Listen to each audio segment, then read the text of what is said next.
Morning, everyone. Let us start this session. So this is lecture number 5 of Dynamics of Machinery.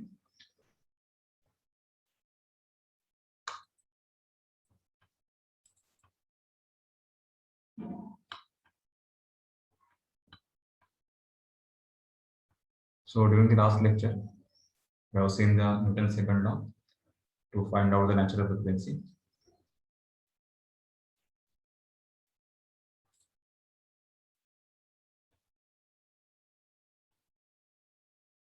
So in this lecture, we will solve one problem on the Newton's second law.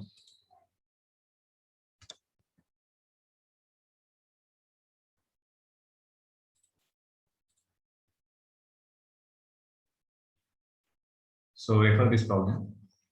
So here a cantilever beam carries a mass of 50 kg at the free end of 3-meter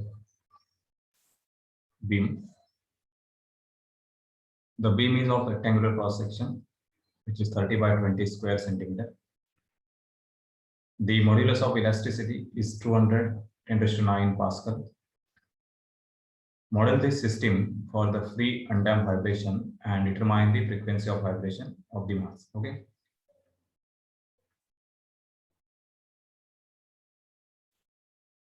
So here directly the simple spring mass system is not given. So one physical system is given. So first we have to model this. So meaning of this model this system, we need to create its simple vibratory model. Okay. So we need to identify what is the spring element and what is the inertia element. So first we will draw the physical system as per the given dimensions.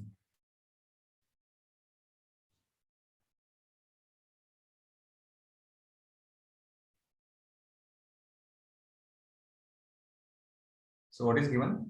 The given system, it is a cantilever beam and it carries 50 kg. Okay. The beam, its length is 3 meters. Okay. And its cross section is 30 by 20, which is square centimeter. Okay.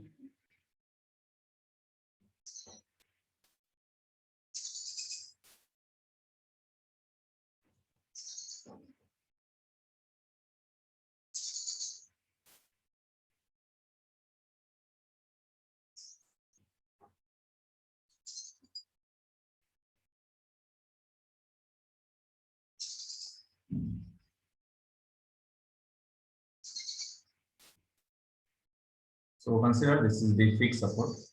You can take this as a wall. Okay. So this is the fixed end and this is the free end. Okay. So to the free end, there is one mass connected, which is a 50 kg.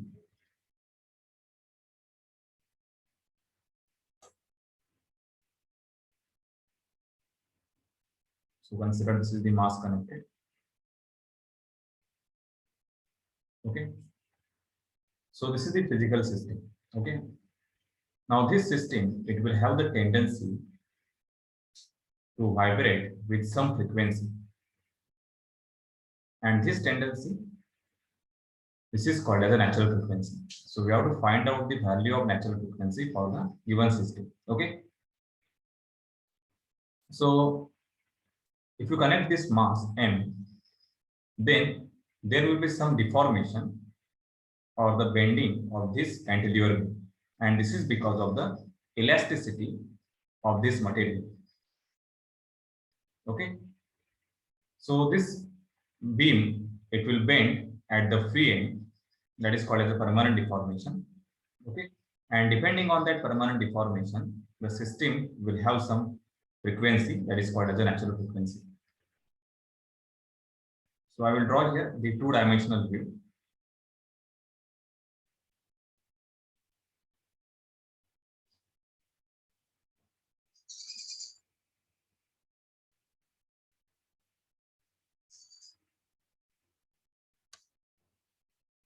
So this length, this is equal to 3 meters. Okay. And this cross section, so I will draw it here. This is a rectangular cross section. Okay. This cross section, it will have the height This is equal to 30 and its width, this is 20. Okay. So why I have taken the height 30 and the width 20? It is not mentioned in the problem, just it is given as a cross section, which is 30 by 20. So what is the reason? I have selected 30 as a height and 20 as a width. Yes, you can give your answer in the chat box. So when we select the 30 centimeter height and 20 centimeter width, the beam, it will have the less tendency for the bending. Okay. So all the beams, they are used in the constructions of the buildings. Okay. So in that beam, we take the height as a maximum compared to the width. So therefore, I have selected 30 centimeter as a height and 20 centimeter as a width. Okay, so this is the given system. This mass is 50 kg. Now, if this system undergoes some deflection because of this mass, then it will bend like this. Okay. So this is the position for the mass due to static deformation. So with respect to equilibrium axis, this displacement of the mass, it is taken as a static deformation or static deflection, which is a delta. Okay. So if the mass has tendency to oscillate with some frequency, which is a omega, if there is some initial excitation, okay, or initial disturbance, then this mass, it will only vibrate in this direction,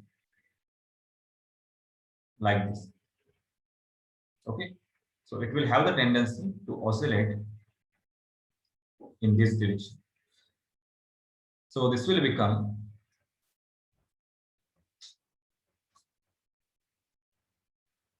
the transverse vibration, because for this system, this is the axis, which is the equilibrium axis.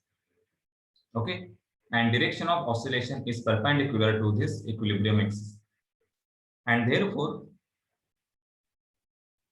this beam, it will offer the spring element, okay, which will allow the mass only to oscillate in the vertical direction. So in order to model this system as a simple swing mass system,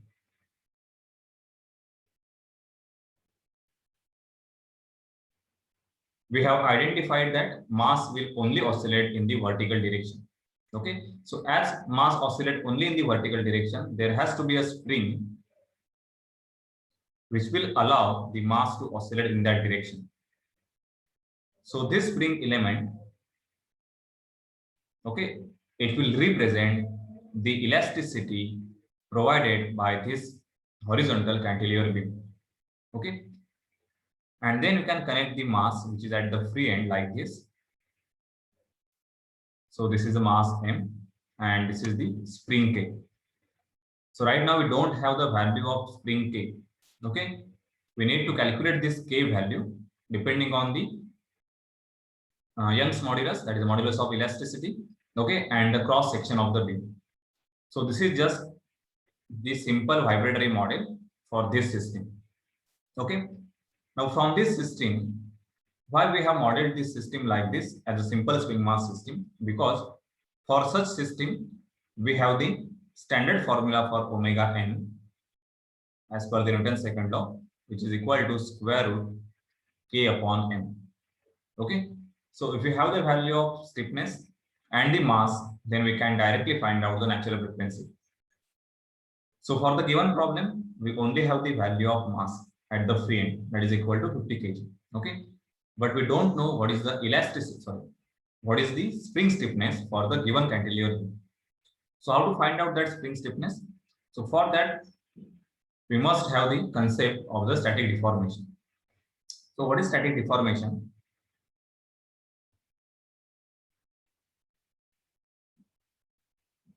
So consider this is the initial position of the beam. Okay, because of the gravity, So gravity, it will pull the mass in the downward direction, which is the mg.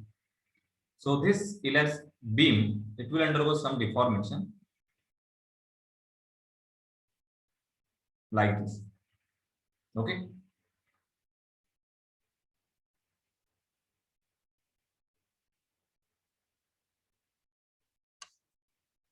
So at this position, which is represented here by the red color, so this is the deformed position, that is called as a static equilibrium position. Just to recall the concept from the Newton's second law derivation.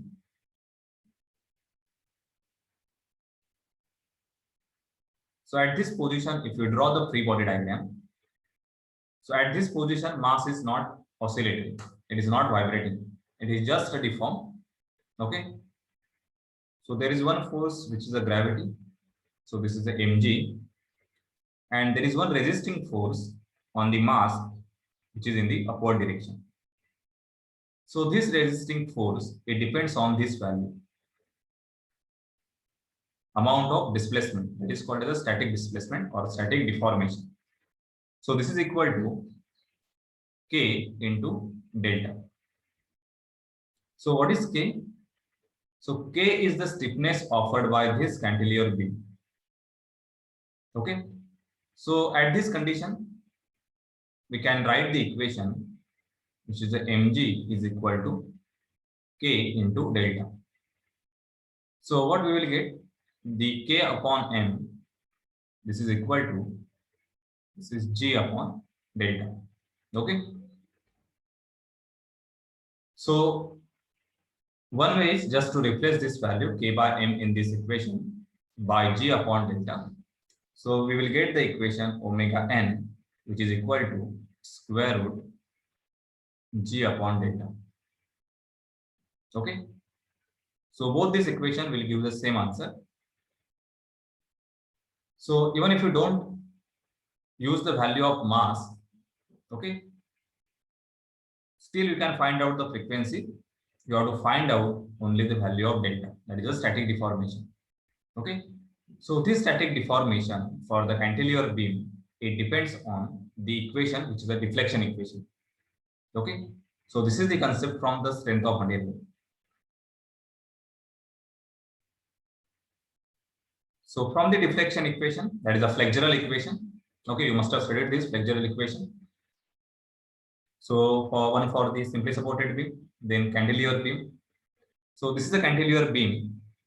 So we have the equation. So this is equal to delta. This is W L cube upon 3 ER. So this is the flexural equation for the simply supported beam. That means at the free end of the cantilever beam, if you add one mass whose weight is W, so just we have to multiply it by 9.81. Then this beam, it will bend like this. And this is nothing but the static deformation delta. So it is given by this formula. So try to find out this value delta with the given parameters. So what is given? Mass is given, that is equal to 50 kg. Then L is given, that is a free length. So this is equal to 3 meter.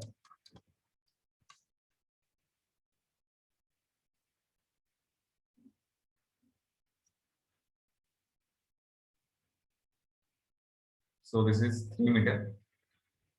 Then Young's modulus is given.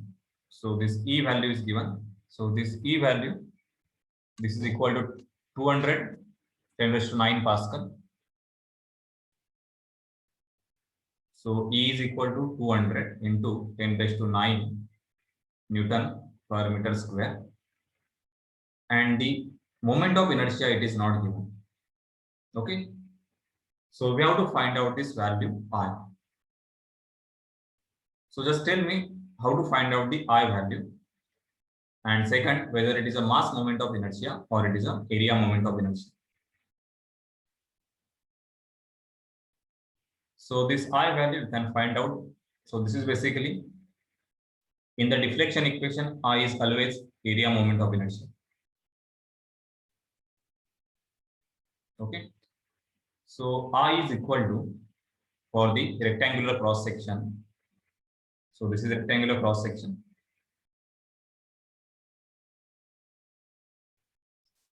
So this is BD cube upon 12.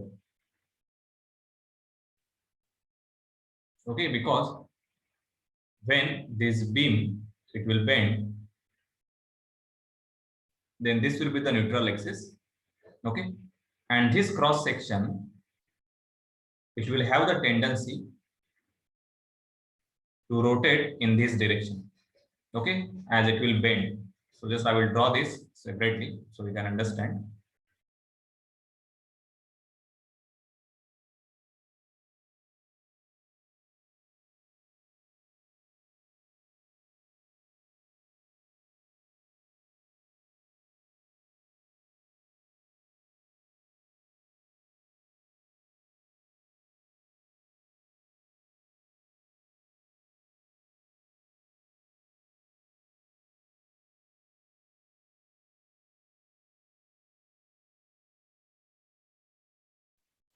So this is initial vertical cross section. Okay. So after rotation, this cross section, it will have the tendency to rotate in this direction. Okay. So these lines represent the rotation. Okay. And therefore it is rotating in the clockwise direction about this neutral axis. So this is the line that is called as the neutral axis. So for that, we have to use this equation, BD cube upon 12. So B means this is the width and D is this is the height. Okay. So let us calculate this value I, that is a BD cube upon 12. So B here, so this is 20 by 30. So this is 20. So this is 0.2. D is 0.3. So this is BD cube upon 12. Okay. So calculate this value. So this moment of inertia, its unit will be, now we have converted this in terms of meter. So you will get the answer meter raised to 4. Okay, so this is the area moment of inertia. So after that, put this value in this equation. So W here as mass is 5. So W will be 5 point. So 5 into 9.81 into length is 3 meter. So this is 3 cube upon 3. Young's modulus is 200, which is a gigapascal. So 10 raised to 9 into, just put the value of area moment of inertia, that is a I value. Okay, and get the value of deflection, that is a delta. Okay, so you will get the answer in meter. So just calculate this value and give the answer in the chat box. What is the value of I and what is the value of delta?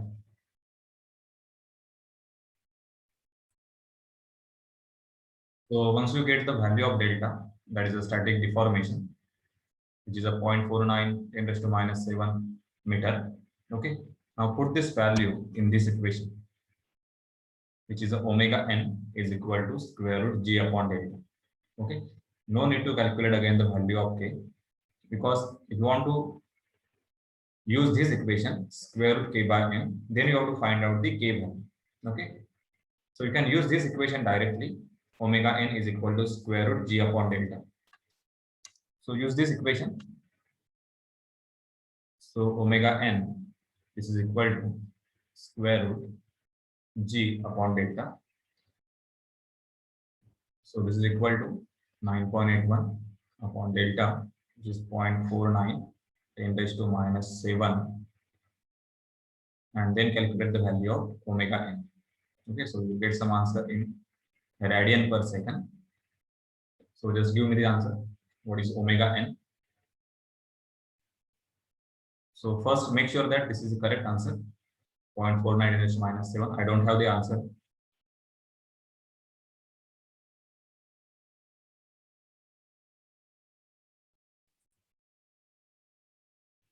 So suppose the omega n. So if you want this value in the hertz, then you can use this formula. Omega n is equal to, which is a 2 pi upon sorry, 2 pi into n, and then you can find out n is equal to omega n upon 2 pi. Okay, so this answer, it will be in hertz. And if in the question you want to find out the value of time period, that is a capital T, then you can find out this T value directly from omega n, which is equal to 2 pi upon omega n. So this will give the answer for the time period, which is in second. Okay.